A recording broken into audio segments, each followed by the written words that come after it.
Very uncomfortable in front of cameras. Hold on. Let's talk about the pickup in the Big Al here.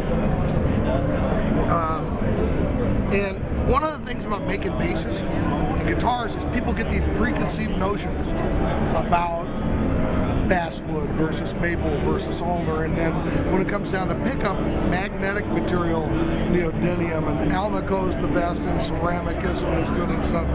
And we don't do any of that stuff. We go by the sound, okay?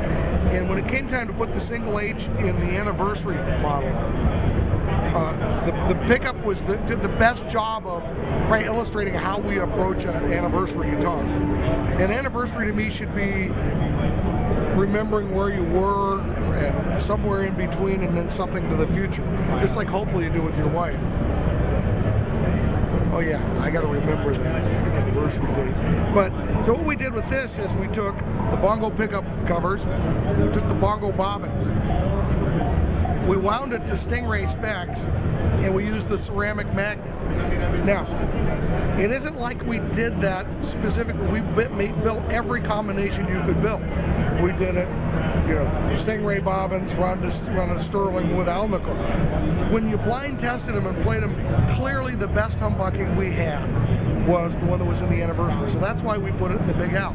So from the anniversary, it gets to morph into something that's a regular production thing. But I believe right now this is the finest single humbucking on the market. And I can say that because whether we made it or not, they're all Music Man influenced when you're talking about humbuckings. But so I love it when people say to me without playing it, it's ceramic. I tell you what, it's really, really good. And the great thing about the Big Al bass too is that we're not just coming up with one humbucking basses that are all the same, just different body shape.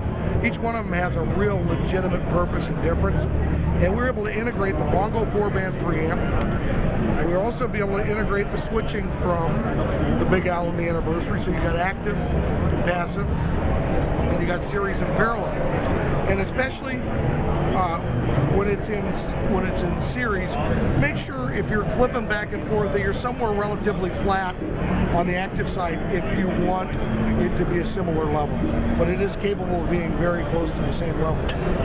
If you want to use the passive for your normal part and have a solo, be able to boost instead of a pedal, just have the active.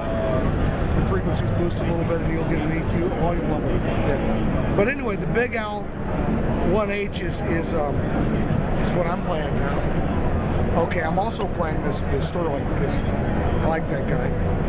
But the Sterling Classic, which is really funny because Classic had never existed in 2-band, but it's just a punchy, real simple point-and-shoot bass. And I used point-and-shoot before when I talked about the bongo single H, but this Sterling H is something really you should give it a try in the Classic series. A lot of people are complaining about the economy. A lot of people are complaining about business. We made fewer guitars in 2009 than we did in 2008, but we did fine. But what we did do is never waver from our commitment of research and development. And I kind of think you got to fight your way out of some of these economic things, and that's what we did. We've introduced 9 new models at this show, and some of them I think are kind of revolutionary. So it's a partnership. It's a partnership between the Perfect Bass and other fine dealers. It's the consumers. It's the knuckleheads. And it's the committed team in San Luis Obispo. Like, everything is made in San Luis Obispo. We're still 100% American made. We're a living wage company, never have a layoff, and we're really excited about the future.